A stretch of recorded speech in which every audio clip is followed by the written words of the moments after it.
Mesdames et messieurs, bonjour et bienvenue à cette édition dont voici les titres. Le président Patrice Talon a été reçu hier par le président chinois Xi Jinping.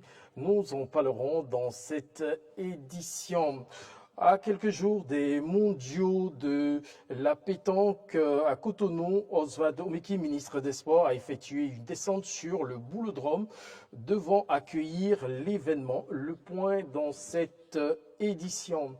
Et puis en Afrique du Sud, 74 personnes, dont 12 enfants, ont été tuées et moins de 50 blessés dans la salle de l'immeuble à Johannesburg. Voilà pour l'essentiel.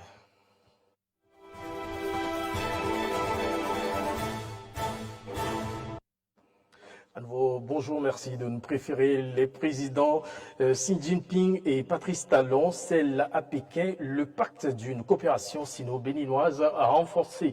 C'était hier dans une ambiance fraternelle. Le point avec Maury Lagua. C'est sur le perron du Grand Palais du Peuple à Pékin que le président Xi Jinping a accueilli cet après-midi du vendredi 1er septembre son invité, le président Patrice Talon, en visite d'État en Chine.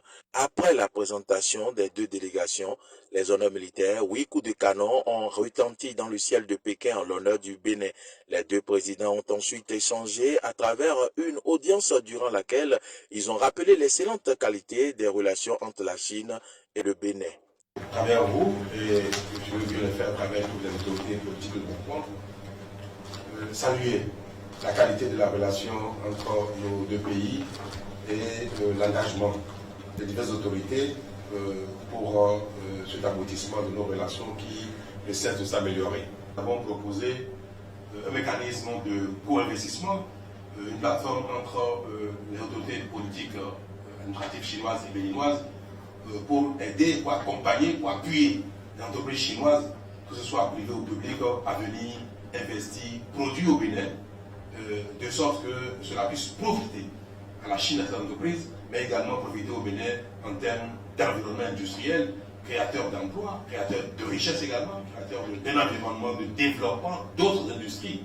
Et cette proposition, nous l'avons adressée à l'autorité chinoise depuis quelques temps et les choses ont beaucoup évolué entre votre structure spécialisée qui est le CAPFOND et qui aujourd'hui avec nous développons déjà le concept d'accompagner, d'identifier des entreprises et de les accompagner par diverses manières pour donner un contenu concret à cette dynamique-là. La résultante immédiate de cette visite d'État est la signature d'une kyrielle d'accords de coopération dans plusieurs domaines phares, à savoir formation, agriculture, énergie, etc. Les deux parties approfondiront la coopération de qualité dans le cadre de l'initiative La Ceinture et la Route, accéléreront les efforts pour promouvoir la synergie d'action dans le cadre de l'initiative La Ceinture et la Route et l'initiative pour le développement mondial d'un côté, le plan national de développement 2018-2025 et le programme d'action du gouvernement 2021-2026 de l'autre côté, puis exploreront le potentiel de coopération dans la mise en œuvre des nouvelles mesures avancées en vue de promouvoir la coopération gagnant-gagnant et le développement partagé, ont-ils indiqué. La rencontre entre les deux personnalités a pris fin par un banquet offert par le président Xi Jinping au président Patrice Talon et à sa délégation. À partir du 7 septembre 2023, les mondiaux de la pétanque vont se dérouler à Cotonou. Plus d'une trentaine de nations en provenance de 5 différents continents participent à ce championnat. À quelques jours des hostilités, le ministre Oswald Omeki a effectué une descente sur le boulodrome devant accueillir l'événement. Suivez le reportage de Grâce à Valibi. Le ministre des Sports s'est lui-même rendu sur les lieux où doivent se tenir la compétition mondiale du 8 au 17 septembre 2023, la place de l'Amazone sur le boulevard de la Marina. Aujourd'hui, on est fin prêt. Le gouvernement a joué sa partition et la fête sera très très belle. Une fête qui va réunir 38 voire 40 pays. L'équipe arbouliste et les Amazones du Bénin sont aussi attendus sur les airs. Et pour Yaya Garba, président de la Fédération béninoise de pétanque et vice-président du Comité national d'organisation, tout est prêt pour une meilleure performance de ces équipes béninoises. Point n'est besoin de rappeler la performance de notre équipe nationale. Il n'est pas nécessaire de dire que nous avons été sur le toit mondial en étant vice-champion et plusieurs fois la Coupe des Nations. Mais je dois dire que si tout le monde est derrière notre équipe, eh bien, nous n'allons pas décevoir. La Coupe restera ici au Bénin. Vous savez, Marcel, aujourd'hui, il est connu sur le plan mondial. Il a été le meilleur joueur de la Coupe en 2016. Gérard était déjà vice-champion du monde de tir de précision. Si on n'avait même pas volé, il serait le champion. Et tous les petits, le colonel B, Idami, tout le reste, ils ont déjà fait leur preuve ou en Espagne ou ailleurs. Mais je dois dire que notre équipe nationale est prête. Des mises au vert, depuis 3 ou 4 mois nous y sommes. Ils ont fait des tours au Maroc. On a fait Lomé. On a fait tous les pays qui sont à côté là.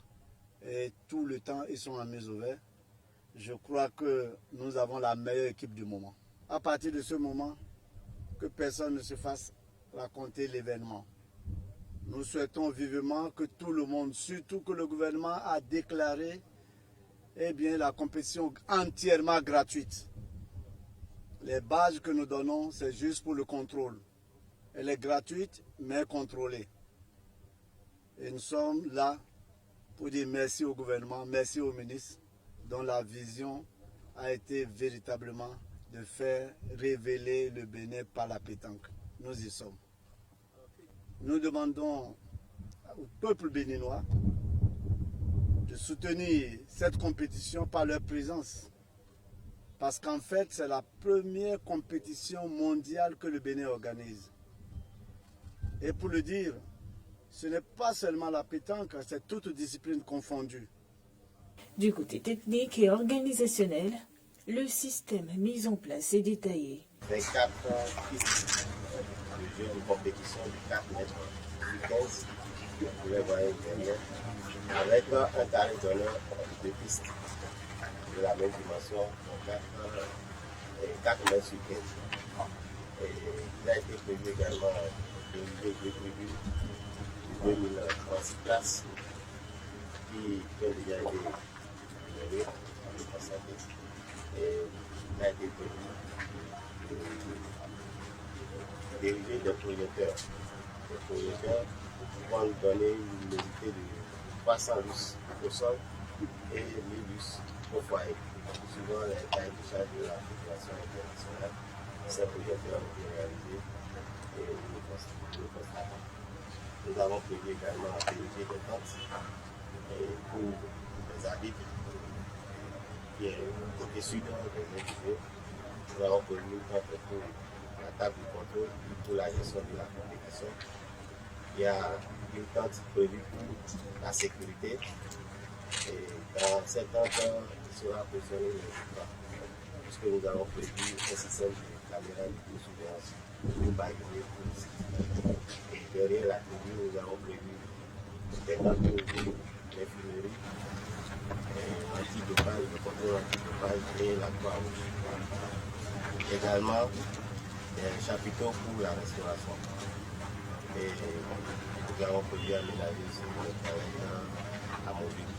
Le ministre Oswald Omeki s'est réjoui de l'avancée des travaux et rassure que le Bénin est prêt pour accueillir toutes les différentes délégations des mondiaux de pétanque qui se joueront en pétanque individuelle, doublette féminin et masculin, doublette mixte, triplette masculin et tir de précision. Démarré le 22 décembre 2022, le 19e cours d'état-major est organisé à l'École nationale supérieure des armées s'est achevé jeudi dernier par une cérémonie de remise de diplôme de fin de stage aux stagiaires. Elle a été présidée par le chef d'état-major de l'armée de terre représentant le chef d'état-major général des forces armées béninoises, Clémence Tonoucoin, pour nous faire le point. Après 36 semaines de cours intenses à l'École nationale supérieure des armées ANSA de Porto Novo, Le 19e cours préparatoire à l'obtention du diplôme d'état-major a livré son épilogue par la remise du diplôme d'état-major aux 23 stagiaires de 6 pays africains, dont le Bénin. Ils ont reçu au cours de cette formation un volume global de 1260 heures d'enseignement avec pour finalité de rendre les bénéficiaires plus aptes à servir dans un état-major en temps de paix, de crise et de guerre. Le taux de réussite à la fin de ce stage est de 100%. Et l'ANSA s'en réjouit. L'ANSA est donc fier de livrer aux forces armées béninoises ainsi qu'aux forces armées amies qui nous ont fait confiance des officiers d'état-major immédiatement utilisables et dotés de qualités indéniables. Il est aussi évident que vous devez continuer sans cesse à vous cultiver afin d'être à la hauteur des nombreux défis qui pointent à l'horizon pour être donc de dignes ambassadeurs de l'ANSA.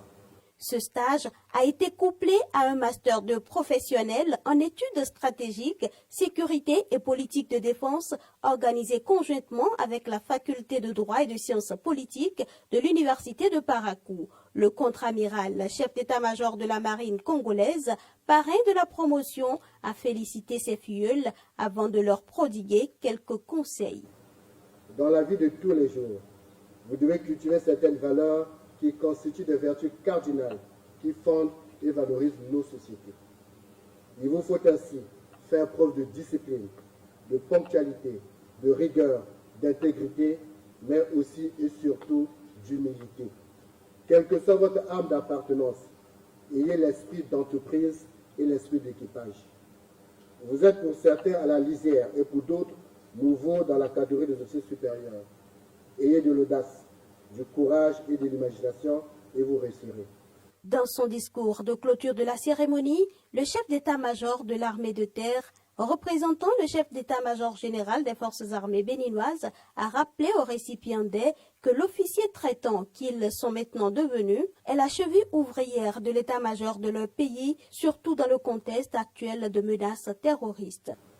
C'est maintenant plus que jamais que nos pays, que vos pays ont besoin de compter sur votre détermination face à la menace terroriste qui se fait de plus en plus insistante à nos frontières et dans les recoins de nos territoires. Je suis rassuré que par la qualité de l'enseignement que vous avez reçu dans ce temple du savoir et votre détermination, plus que des officiers traitants, vous serez de véritables piliers sur lesquels nos armées reposeront. La remise d'attestation a été par ailleurs l'occasion pour le commandant de l'école de plaider pour la poursuite et la consolidation de la nouvelle orientation de formation des forces armées béninoises pour mieux faire face au terrorisme, l'insurrection et la guérilla.